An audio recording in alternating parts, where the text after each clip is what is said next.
அனைத்து உறவுகளுக்கும் வணக்கம். நாம் இன்றைய பிடிஜபியில் பார்க்க இருப்பது IPL 2025 ஆண்டு சுற்றுப் போட்டிகளின் பிளேஆஃப் சுற்றுக்கு செல்கின்ற 4 அணிகளிலே ஒரு அணியாக இந்த மும்பை இந்தியன்ஸ் அணியினர் பிளேஆஃப் சுற்றுக்கு செல்லக்கூடிய வாய்ப்புகள் காணப்பட்டதா என்பது தொடர்பாகவே நாம் முழுமையாக பார்க்கக்கூடியதாக காணப்படும்.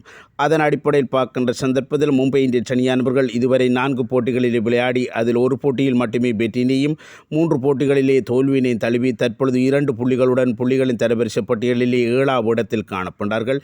என்னை பொறுத்தவரையில் இந்த IPL 2025 ஆண்டு சுற்றுப் போட்டிகளிலே பிளேஆஃப் சுற்றுக்கு ஒரு அணியானவர்கள் 100% தகுதி பெற வேண்டுமாயின் குறைந்தது 9 போட்டிகளிலே வெற்றியினை பெற்று 18 புள்ளிகள் என்கின்ற நிலைக்கு வர வேண்டிய ஒரு கட்டாயத்தில் காணப்பட்டார்கள்.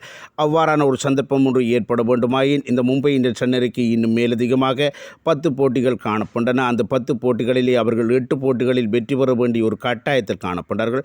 அவ்வாறு அது தவறுகின்ற பட்சத்தில் கூட அவர்கள் 16 புள்ளிகள் என்கின்ற நிலைக்கு வருகின்ற சந்தர்ப்பத்தில் கூட ஒரு சில வேளை அவர்களுடைய நெட் ரன் ரேட்டானது மிகச்சிறந்த முறையில் இருக்கின்ற சந்தர்ப்பத்தில் அவர்களால் இந்த பிளேஆஃப் சுற்றுக்கு தகுதி பெறக்கூடிய வாய்ப்புகள் காணப்பட்டது. அவ்வாறான ஒரு சூழ்நிலை கூட ஏற்பட வேண்டுமாயின் மும்பை இந்தியன்ஸ் அணியானவர்கள் தங்களுக்கு இருக்கின்ற மேலதிகமான 10 போட்டிகளிலே 7 போட்டிகளில் வெற்றி பெற வேண்டிய ஒரு கட்டாயத்தில் காணப்பட்டார்கள்.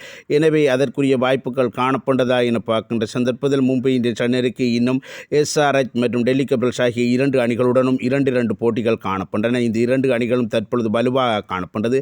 அதனை விடுத்து பார்க்கின்ற சந்தர்ப்பத்தில் RCB, CSK, Lucknow super Giant, Rajasthan Royal, Gujarat Titans, Punjab king போன்ற பலமான அணிகளுக்கும் இந்த மும்பை இந்தியன்ஸ் அணியுடனான போட்டிகள் காணப்பட்டன. எனவே மும்பை இந்தியன்ஸ் அணியினை பொறுத்தவரையில் அவர்களுக்கு இருக்கின்ற அனைத்து போட்டிகளும் மிக முக்கியமான போட்டிகளாகவும் பலமான அணிகளை எதிர்கொள்ள வேண்டிய ஒரு கட்டாயத்திலும் காணப்படுவதன் அடிப்படையில் இருக்கின்ற 10 போட்டிகளிலே 7 போட்டிகளிலே அவர்கள் வெற்றியினை பெறுவது என்பது என்னை பொறுத்தவரையில் மிகப்பெரிய ஒரு கடினமான இலக்காக காணப்பட்டது. இருப்பினும் கடந்த காலங்களிலே இதைவிட மிகப்பெரிய ஒரு கடினமான இலக்குகள் வரக்கூடிய சந்தர்ப்பத்தில் அவர்கள் மிக இலகுவாக இந்த இலக்கினை நிர்ணயித்து மிகச்சிறந்த முறையில் செயற்பட்டிருப்பதன் அடிப்படையில் கடந்த கால அனுபவமும் கூட மும்பை இந்தியன்ஸ் அணிக்கு இம்முறை பலமானதாக அமைந்து கொள்ளக்கூடிய வாய்ப்புகள் காணப்பட்டது. எனவே என்னை பொறுத்தவரையில் மும்பை இந்தியன்ஸ் அணியானவர்கள் அவர்களுக்கு இருக்கின்ற மேலதிகமான 10 போட்டிகளிலே 7 போட்டிகளில் கட்டாயம் வெற்றி பெற்று ஆக வேண்டிய ஒரு நிலையில் காணப்பட்டார்கள். இருப்பினும் என்னை பொறுத்தவரையில் அவர்கள் அடுத்து வருகின்ற குறைந்தது 3 போட்டிகளிலே 2 போட்டிகளிலாவது வெற்றியினை பெற்று இந்த புள்ளிகளின் தரவரிசை பட்டியலில் சிறிய ஒரு முன்னேற்றத்தை காணுகின்ற சந்தர்ப்பத்தில் தான் அது அவர்களுடைய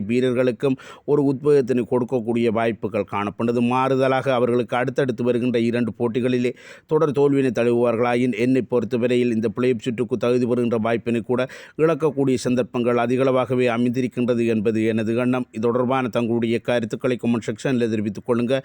மற்றும் வீடியோக்கு லைக் பண்ணுங்க, கமெண்ட் பண்ணுங்கள். நன்றி, வணக்கம்.